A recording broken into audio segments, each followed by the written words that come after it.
What's up, guys? Welcome back to Newswave. It's Monday, so we had the entire weekend to play some games, and in this case, watch a pretty interesting stream from Microsoft. Interesting to some, maybe not to others, but there was a lot of other stuff that came out, including a few new games that they actually announced there. So, let's get started today. The first thing we're going to talk about today has to do with Sony and their Twitter account. See, last night, people started realizing that something was going on with Sony's Twitter account. Well, they were tweeting out some odd things that they normally wouldn't, and that is apparently because, well, some other people got access to their Twitter account and decided to start posting about OurMine. Now, if you don't know who OurMine is, well, they've been in the news quite a bit over the past year. They were the ones who actually hacked into the Omni Media and the Studio 71 accounts on YouTube and started changing all those titles and descriptions. You remember that, where they started putting, like, check out OurMine.com or OurMine.org. They started basically posting to their website.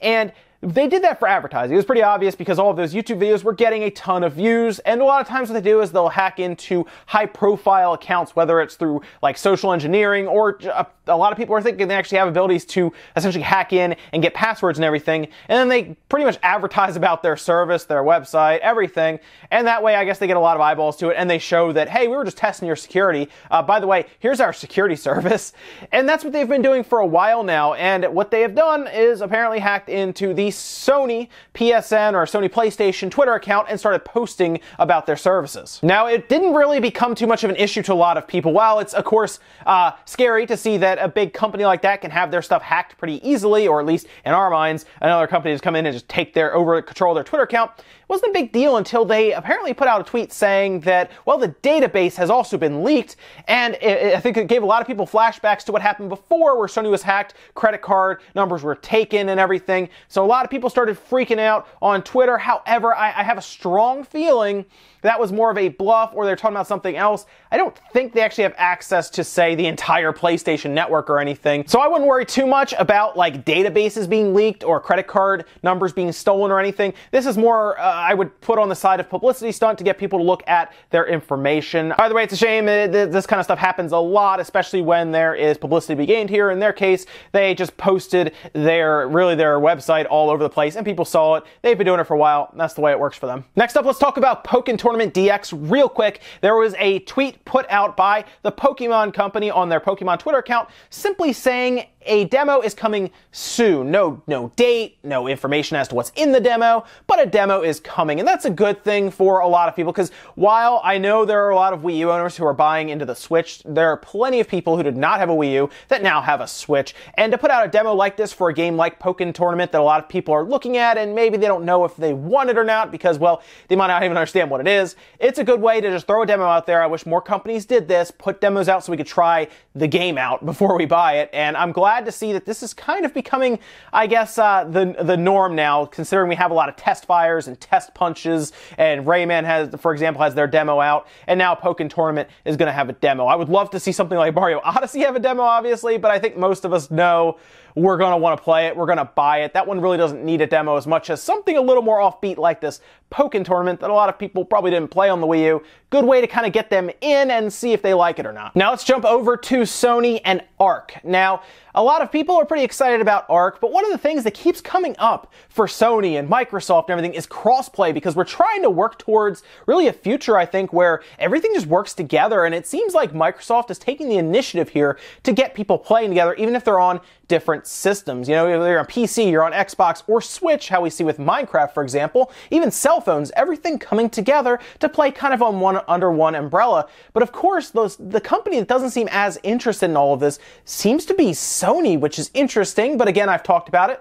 This seems to happen when a company gets well out in front. They don't care to kind of bend down and help the people that are below them in their minds, with sales and everything. And in this case, Ark is already working crossplay, but Sony seems to be denying it. And the way we found out about this was the lead designer was asked about this possibility. Will we be able to crossplay between the Xbox and the PlayStation when we do Ark? And he said, we have it working internally, but currently Sony won't allow it. This sounds very familiar to the Minecraft issue, where Microsoft was like, we're trying to work, Mojang was talking about, we're trying to work with Sony to get this thing cross-platform so we can include everything. Nintendo was fine. They were fine with it. They're going to do crossplay, but Sony, they won't allow it. And when you are that far ahead, Sony really doesn't have to, right? They have so many systems out there. they just don't have to do it. And that's what I've talked about before, where if competition starts to fade, the company out in front starts to act more and more like a monopoly and doesn't play well with others, which means the consumers, well, we are the ones who suffer. I'm sure there's plenty of people on PlayStation who would love to play against people on Xbox in something like Ark, for example, but they can't because Sony will not allow it. And this is, it's a shame. Again, though, it's what happens when competition starts to fade. Okay, now let's talk about Gamescom, because that's what's kind of been going on all week now. Now, we kind of got started yesterday with a stream from Microsoft. It was like a very, very mini, very compressed E3. In fact, most of the games they talk about there were from E3, and that's fine to an extent. I know a lot of people wanted to see more new game announcements, although we will get to it because there were a few new game announcements. However, there are other systems going there as well, including the Switch. The Switch is actually pretty prominent there. Nintendo's going to have two different live streams, one about Mario Odyssey, the other one about Metroid, the Samus Returns on the 3DS. But in this case, we actually see other companies showing up to the show floor with some games that they've kind of announced. One of them looks pretty cool, and that's called Hover Revolt of Gamers, and it kind of looks, say, like a Jet Set Radio kind of game, which is cool because I love that back on the Dreamcast, for example, even on the original Xbox when they brought out Future. But it also has parkour elements as well. It's been on Steam for a little while now, and it's been playable, but now it's coming to the Switch. So they posted on Twitter about it, saying it's going to be playable. It already is playable on the Switch, but at Gamescom, if you're going, you can actually try the game out. And it looks like a lot of fun. Just another game to bring to the Switch. I think it's a very interesting looking game, and I think it'll run well on the Switch just based on the visuals and kind of the scope of the game. So now let's get to the big stuff from Gamescom, and that of course comes from the Microsoft Xbox One X, or Project Scorpio, because now I can say it since there's a special edition, Project Scorpio Xbox One X. But we did get a full live stream. It actually ended up being like an hour and 40 minutes, way longer than it probably needed to be completely honest, but longer than I thought it would be. Now they showed all of the games for the most part that we remember from E3, but they threw in some new announcements. One in particular had to do with Jurassic Park that I thought was really cool. And this is, of course, the Jurassic World style like park builder. And of course, it seems to be kind of like I guess the sequel to Operation Genesis, which was a great, really cool Jurassic Park game that was on the original Xbox and the PC, where you would actually build like full representations of your own park with dinosaurs from the Jurassic Park world. It was really cool. I really liked the ideas. And the only issue is the original Xbox game is obscenely expensive. It's like $80 because one, it's kind of rare. It's actually a rare Xbox game, which is weird, right? Rare Xbox game, and it was pretty popular. It was a very cool idea, and I'm so glad they're going back and kind of building up a sequel to it. The only thing that kind of threw me off was it almost felt like it was presented at the Xbox, well, at least the Xbox presentation, as being an exclusive, and I was like, yep, that's an exclusive right there for the Microsoft system, their environment. Even if it's on the PC, that is a game that would still probably sell okay on the Xbox, and then it comes out that it is actually going to Xbox, PlayStation 4, and PC. It's not really an exclusive, it's just another third-party game that, hey, Microsoft has on their system. What's really cool is Jurassic World Evolution is being designed by Frontier Developments. They're the company that did, well, Planet Coasters, which was a pretty cool game too. So I have a lot more confidence in this game now, knowing that there is some serious experience behind the game. I'm very happy. It's coming out in 2018. Spring is what they said, spring 2018. And I'll be checking that one out because, you know what, it looks like it's going to be a good time. Now, the rest of the conference was pretty basic. We saw Assassin's Creed, of course, Forza 7, Cuphead, which, by the way, keeps looking better. I am so excited for that next month. I'm going to be playing that like crazy. They showed all kinds of stuff, including drop-in, drop-out, co-op, of course. Talk about New Game Plus. Everything is hand-drawn like we would expect it to be, but it sounds like they put a lot of love and attention into this game, and I'm so excited to play it. That was like the big highlight for me, along with Jurassic World. Those two games are going to be a lot of fun, and Cuphead's going to bring diversity, really, to that Xbox One brand. I look at Cuphead, and it doesn't feel like a game that should be on the Xbox system, right? It's very interesting. Also, they talked about PlayerUnknown Battlegrounds being published now by Microsoft, which is a big deal because they will have all of the marketing everywhere, and it's going to be like, hey, you want to play on PC and you want to play it on Xbox One? Well, you guys can play against each other too, which is what they're talking about for crossplay. Sounds awesome. So that is a really big get to them because it's sold already over 7 million copies. It's popular. But for me, that's kind of where the entire conference ended. They kept going on about all of their other games, really stuff we already knew. They show off, you can customize all of your controllers. That's That's fine. We already know that, but they were opening up to other territories in Europe and everything, just fine.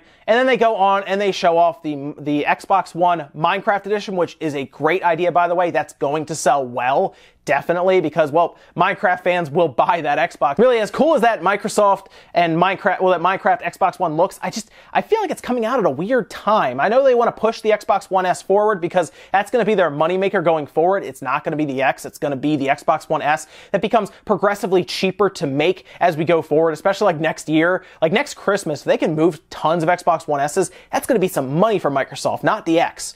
But I just feel like it's at a weird time because it's coming out in like a month and a half, and it's like just before the Xbox One X. They might just save a little extra money, like an extra, what, $250, and just get the Xbox One X rather than kind of buy just a really pretty looking Xbox One S. And of course, the big thing was they bring out the Xbox One X itself. Major Nelson does a full unboxing for the Project Scorpio Edition. I guess the code name was a little cooler, I guess, to them than the Xbox One X. I like Scorpio more than just X. I think it was a better name, and it sounds like they're going to kind of have that live on a little bit in branding on the system, along with a different type of color scheme on the side. It's going to be like in their words, like a green, I guess. It was kind of hard to see in the camera and on the stream.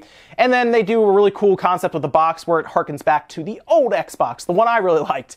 But overall, the Scorpio is going to be interesting. I can call it Scorpio now because it has Scorpio printed right on it. The Xbox One X is going to be interesting. I'm not really sure how it's going to sell well to people. You can now pre-order it, by the way. It is now on sale. You can go to GameStop. You can go to, I guess, Toys R Us, Best Buy. Wherever they're going to have to be selling it and they're going to take pre-orders, it's ready to go. So I guess if you want it, go get it now. I don't know how well it's going to sell initially, but if there's not a lot of stock really given to retailers, then it's going to sell out no matter what. I'll be curious if they actually give us any kind of sales numbers. And that's it for Newswave today, guys. Make sure you comment, like, subscribe, all that good stuff. Let me know think about any of the stuff we talked about today, whether it is, well, Sony getting hacked on Twitter. It seems like no one can catch a break from our mind. They seem to be all over the place, hacking everything. It's not just Sony. It was like HBO and a bunch of other places have been hacked by this group. So it's common at this point. They don't seem to do a lot of damage. They seem to just like to put their name out there for advertising purposes. So I wouldn't worry about, too much about your credit. I mean, you can go obviously get your credit card off of there, but I don't think they're going to be hacking in there and stealing people's credit cards. Doesn't seem to be the way they operated in the past. Also, let me think about Microsoft's press conference. Were you disappointed? Did you like some of the stuff that they showed? I really like the Jurassic World and Cuphead were, to me, the big highlights, but I'm curious what your thoughts are on that, and are you getting an Xbox One X? Did they sell you on it yesterday? That's it for now, guys. I'll see you next time.